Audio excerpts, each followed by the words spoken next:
রাসূল সাল্লাল্লাহু আলাইহি ওয়াসাল্লাম বলেন যে আল্লাহর জন্য বিনয়ী হয়, নিচু হয়, আল্লাহ তাকে সম্মানিত করেন।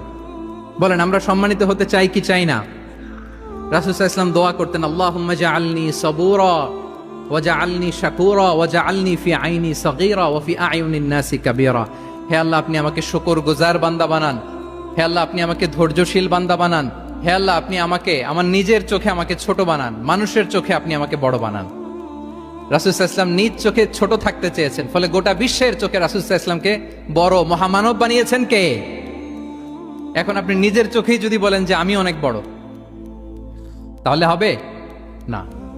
এই হাম্বলনেসটা আমাদের থাকতে হবে। সম্মানিত ভাইয়েরা, আমাদের অনেক তরুণদেরকে আমি দেখি যে নতুন দিনে ফিরেছে, নতুন তার মধ্যে উপলব্ধি আসছে, রিয়েলাইজেশন আসছে যে আগে রং ট্র্যাকে ছিলাম, এখন রাইট ট্র্যাকে আসতে চাই, ইসলামকে অনুশীলন করতে চাই। আলহামদুলিল্লাহ, খুব ভালো।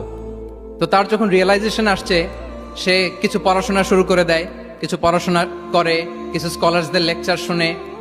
তো অনেক তরুণের মধ্যে এই সমস্যাটা একটা কমন ফেনোমেনা, যে একটু পড়াশোনা করে, একটু কিছু স্কলারসদের লেকচার শুনেই ও মনে করে যে আমি সব জেনে গেছি।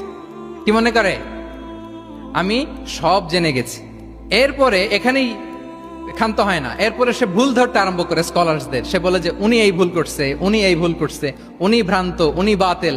এরকম একটা কমন ফেনোমেনা আমাদের মধ্যে আছে না নাই বলেন? না, অ্যাবসলিউটলি রং। শিক্ষানবিশ যারা, তারা এটা করবে না। কিছুই শিখেননি আপনি, কিছুই জানেননি, এখনো অনেক দূর যেতে হবে আপনাকে। কোনো বিষয়ে কমেন্টস করতে গেলে, কোনো ইস্যু নিয়ে আপনাকে মন্তব্য করতে গেলে আপনাকে অগাধ পাণ্ডিত্য অর্জন করতে হবে, তারপরে আপনি সে বিষয়ে কথা বলতে পারবেন। তাহলে এই জাতীয় অ্যাটিটিউড যেন কখনো, এগুলো শয়তান করে, এই অ্যাটিটিউড যদি আমার মধ্যে ঢুকে, আপনি হয়তো ইসলাম থেকেও দূরে সরে যাবেন। আল্লাহ এই ধরনের অ্যাটিটিউড থেকে আমাদেরকে হেফাজত করুক, আমরা পড়ি আমিন।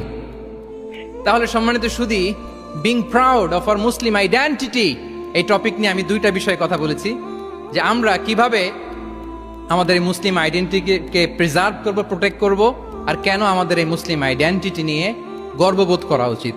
সম্মানিত সুধী মণ্ডলী, ইসলাম হচ্ছে আমাদের কোর আইডেন্টিটি, এবং ওমরে ফারুক রাদিয়াল্লাহু তাআলা আনহু বলেছেন, এখানে ইসলামই আমার সম্মান, ইসলামই আমার ইজ্জত। ইসলামের বাইরে যেয়ে যদি আমরা ইজ্জত খুঁজতে চাই, আমাদেরকে আল্লাহ তাআলা অপমানিত করবেন। তাহলে আমরা বোল্ডলি যেন এটা বলি যে আমি মুসলিম। যে আয়াত দিয়ে আমি শুরু করেছি সেটা দিয়ে শেষ করি। আল্লাহ তাআলা বলছেন, ওমান আহসানু কাওলাম মিম্মান দাআ ইলাল্লাহি ওয়া আমিলা সালিহাও ওয়া ক্বালা ইন্নানি মিনাল মুসলিমিন। তার চেয়ে শ্রেষ্ঠ কথা আর কার হতে পারে যে মানুষকে আল্লাহর দিকে ডাকে, নিজে সৎকর্ম করে আর বলে ইন্নানি মিনাল মুসলিমিন, নিশ্চয় আমি মুসলমান, নিশ্চয় আমি কি, বোল্ডলি